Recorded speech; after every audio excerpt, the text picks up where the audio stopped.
Good morning, Dutrow Dolphins, coming to you live from my living room. All right, so let's take a look at what we're going to be doing today. So we will be reading the story Sean the Speedy Snail and answering multiple choice questions 1 through 7. And you're going to choose one of the short answer questions for 8 through 10. You're only going to choose one of those, but we're going to go over what you need to do for all of them just to be on the safe side. So let's start off with our passage. And that is going to be right here, Sean the Speedy Snail. So all you want to do is just follow along as I read to you. All right, we're going to start off with a cute picture of, I guess that is Sean the Speedy Snail. All right, so Sean was a snail unlike any other snail in the ditch. All of the snails that Sean knew were slow. They were slow to get food, slow to get water, slow to get anywhere. The snails of Sean's ditch were so slow because they each had huge shells on their backs that they had to carry around. The shells were heavy, but they had to because the shells were the snails' homes. Certainly, Sean had a shell on his back too, just like all the others. He even named it Sean's Place. He was funny like that, and the snails enjoyed his sense of humor. What made Sean so fast was that he was stronger than everyone else. Having his home on his back didn't bother him like it did the others in Sean's ditch. The others would complain and sigh, so depressed that they had such a weight to carry on their shoulders and backs. Because Sean was the strongest and could carry his home with ease, he was also the fastest, making Sean the speediest snail around. From the time Sean was a baby snail, he could beat any of the snails he knew in the ditch in a race. He grew up challenging each snail to a race, and he was undefeated. Sean started using his speed for his benefit, and his benefit only, though, which was something he would later regret. Anytime there was a leaf that fell to the ground, Sean would race to it and eat until he got full before anyone else would get the chance. Sean was always quicker to the roots, too, and he'd eat them right up. If it rained and puddles of water formed at the bottom of the ditch, Sean drank and drank all he needed right in front of all of his family and friends, who were slowly gathering at the pools. It was almost as if Sean was showing off how strong and fast he was all the time. The other snails liked Sean, but the way he used his speed was making them angry. At some time, After some time, when the other snails became particularly hungry because Sean was beating them to all the food, the snails in the ditch decided that enough was enough. Sean, stop eating so much before we can have our helping, cried Blaine. And moving on to number 2. Yeah, Sean, we know you're big and strong and fast, agreed Susan. You don't have to keep reminding us about how slow we are, she added. Sean was a little upset by their remarks. Well, maybe if you would exercise a little bit more, you could beat me to the food and the water, he said. How can we become stronger if you keep beating us to our food, replied Harvey.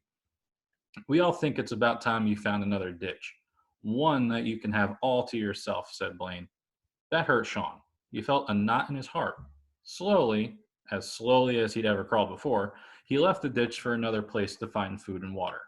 He knew that there was another ditch across the road that was completely empty of other snails. Sean was the only one who knew that because he was the only one capable of getting across the road safely, with his speed and all. A couple of weeks went by. Sean missed his friends across the road, and he realized that his ditch had even more food than the other, much more than he'd ever need. He decided he'd pay them a visit. He waited by the side of the road for the closest car to pass. Once it did, he speedily crossed back over to his old ditch. What he found made him more upset than anything ever before. Sean, cried Blaine, we need your help. There isn't enough food in this ditch anymore. We're too weak and too slow to find enough for all of us to eat.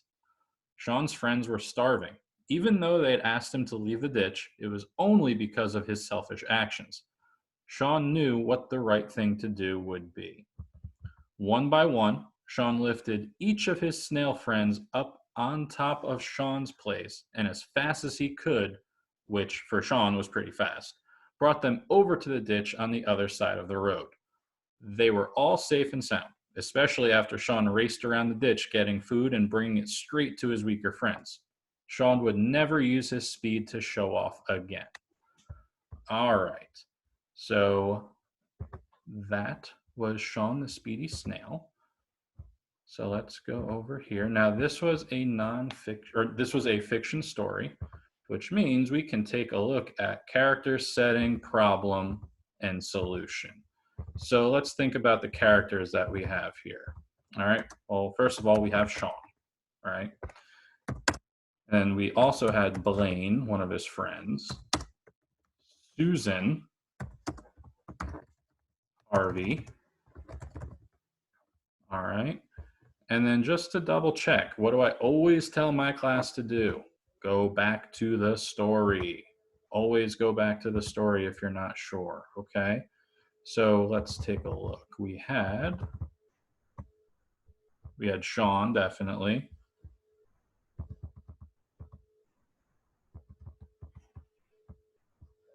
Blaine,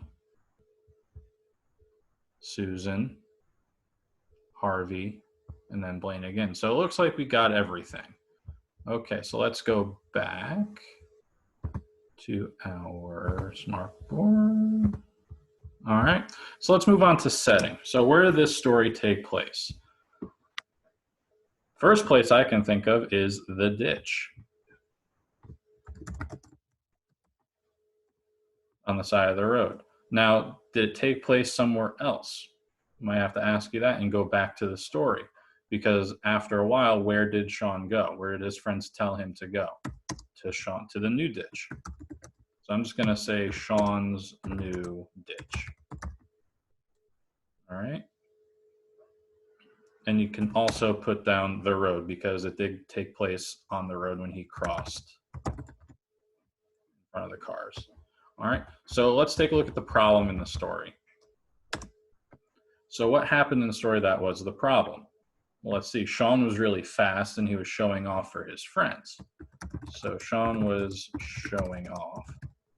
But in showing off, what was he doing? He was eating all the food and drinking all the water before anybody else could get any. So eating the food and drinking the water.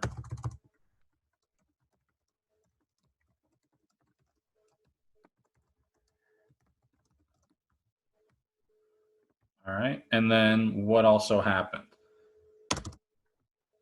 The other snails told him to leave for being selfish.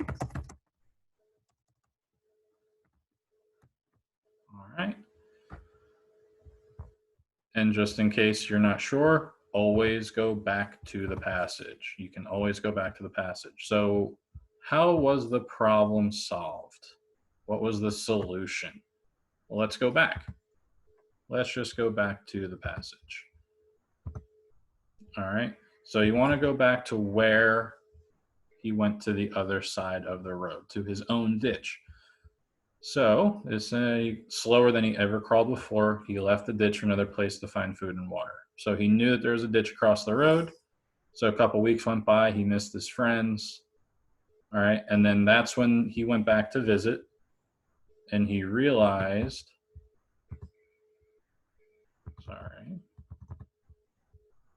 he realized his friends were starving because there wasn't enough food over there. But there was enough food at his new place. So what did he do? He brought them all back over to his ditch.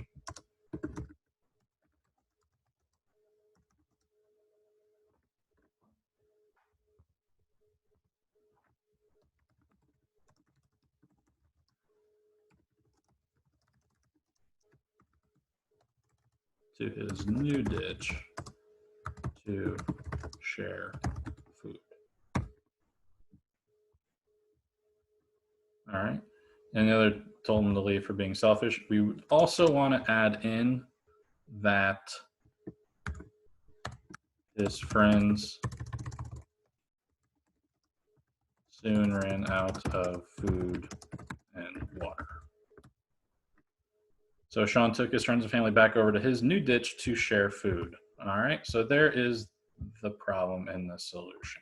So let's take a look at our questions.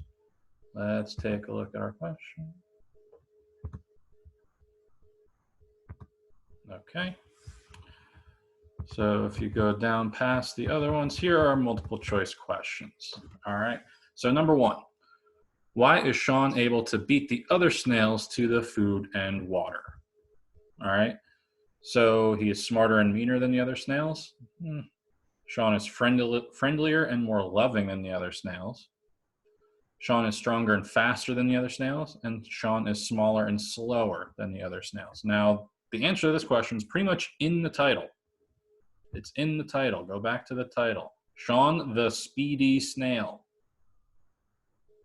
So faster. There you go. All right, number 2. After Sean returns to the first ditch, he discovers a problem. There is not enough food for the snails in the ditch. So how does Sean solve this problem? We wrote that in our solution. So Sean carries the other snails to the other ditch where there's more food. Sean races to a fallen leaf before any other snails can get it. Sean complains and sighs that he has to carry a big weight on his back. Sean drinks all the water he needs out of a puddle in the ditch. So now you see why it's important that we do that little story plot map. We already answered that question in our solution. All right, number 3. Sean uses his speed for his own benefit. What evidence from the story supports this statement? So what details support that? All right. So when Sean crosses the road, he realizes that his new ditch has even more food than the one he left. Does that have anything to do with speed? No. When Sean returns to his old ditch for a visit, his friends tell him that there's not enough food anymore. No. Whenever a leaf falls to the ground, Sean races to eat it before anyone else has a chance to. We'll see. Read letter D. If the other snails exercise a little bit more, they might be able to get the food and water faster. That has nothing to do with Sean. All right. So letter C. Whenever a leaf falls to the ground, he races to eat it before anyone else has a chance to. So there you go. Number 4. Why do the other snails tell Sean to find another ditch? We answered this in our problem. All right. We answered that one in our problem. That's right there. What is a theme of this story? This could be kind of tricky. Being slower and weaker than those around you will make them want to get rid of you. When facing a problem, sometimes the best solution is to wait until the problem goes away by itself. Having a sense of humor is more important than treating others with kindness and respect. Using your abilities to help others is better than using them to help just yourself. I don't know what you guys think, but I'm thinking letter D, because it's using them, or he's using his abilities to help himself at first, and then he realized, hey, I can help my friends out, and that made him feel better. All right. Read the following sentence. If it rained and puddles of water formed at the bottom of the ditch, Sean drank and drank all he needed, right in front of all of his friends and family who were slowly gathering at the pools. What does the word ditch mean in the sentence above? All right. Now you can use your context clues in the passage to figure that one out. All right. And number 7, choose the answer that best completes the sentence below. In the beginning of the story, Sean uses his speed to help himself to get food. Blank, he uses his speed to help get food for others.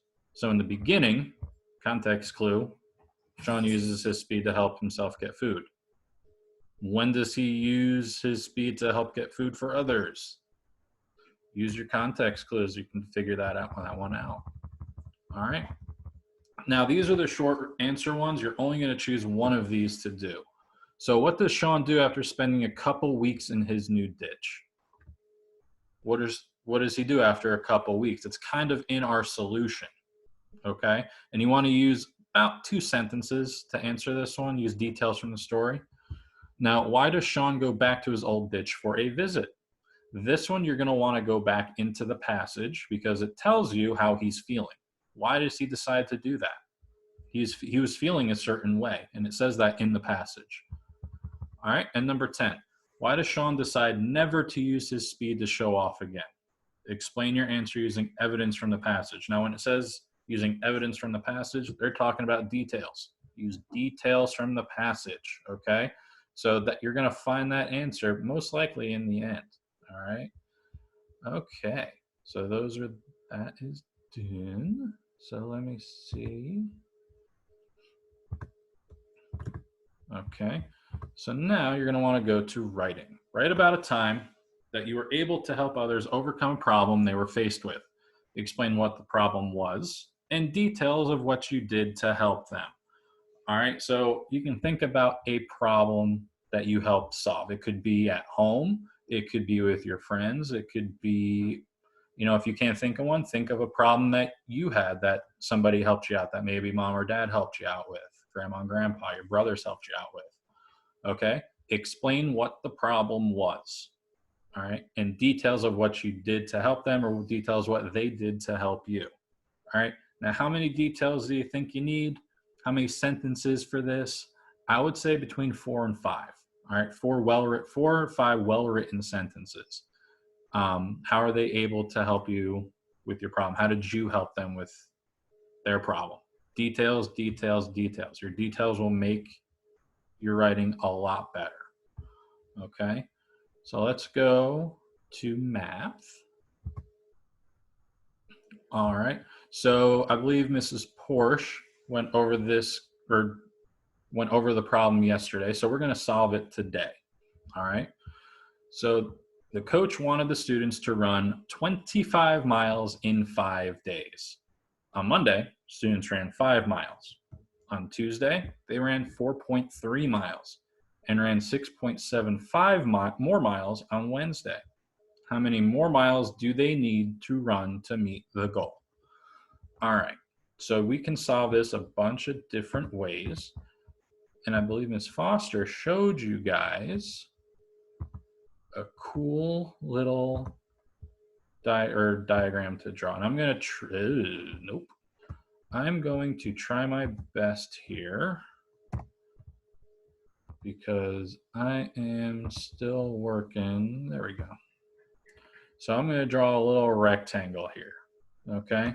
Now that's going to represent how many miles we need to run.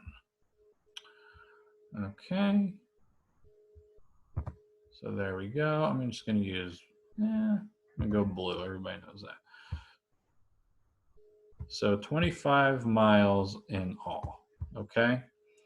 Now, on Monday, the students ran 5 miles. Okay. So let's say Monday right here. Boom. That's going to be 5 miles. All right. On Tuesday, they ran 4.3 miles. All right, so almost around the same, but a little less. 4.3, sorry, that's an ugly 3, but. All right, and on Wednesday, they ran 6.75 miles. So they kind of ran a little bit more on Wednesday. So I'm gonna put 6.75. Okay. So the question's asking us, how many more miles do they need to run to meet the goal? All right, so right here is what we need to figure out. All right, but we do know that it equals 25. So one thing that we want to get started doing is we need to figure out how many miles we've already run. Okay, so what are you going to do to figure that out? Easy. Add up how much you've run so far. Now you're going to see something different here. You're going to see a lot of decimals. All right. I'm going to show you a quick, easy way to make that easy for yourself and to make sure you line it up the correct way. All right. So what we're going to do is we're going to add our 3 numbers right over there. So 5 and 4.3. Now 4 is our whole number, right? 3 is our decimal. So to make things easy, you can just do that, 5.0. All right, 5.0 is the same thing as 5, okay? So we're gonna add that together. We're just gonna start off easy, okay? So 0 plus 3, 3. Don't forget your decimal. And then 5 plus 4 is 9. So 9.3. Don't forget Wednesday, all right, Wednesday. So you have 6.75. All right, plus 9.3. Now we have another thing right there. See, it's blank. You can put a 0 in there. All right, so it's less confusing for you. Don't forget your equals line. All right, let's add them up. 5 plus 0, 5. 7 plus 3, 0. Don't forget your decimal point. Now, 7 plus 3 equals 10, right? Put your 0, carry your 1. 1 plus 6 is 7. 7 plus 9, 16. 16.05 miles we've run so far, okay? So we can put that right there.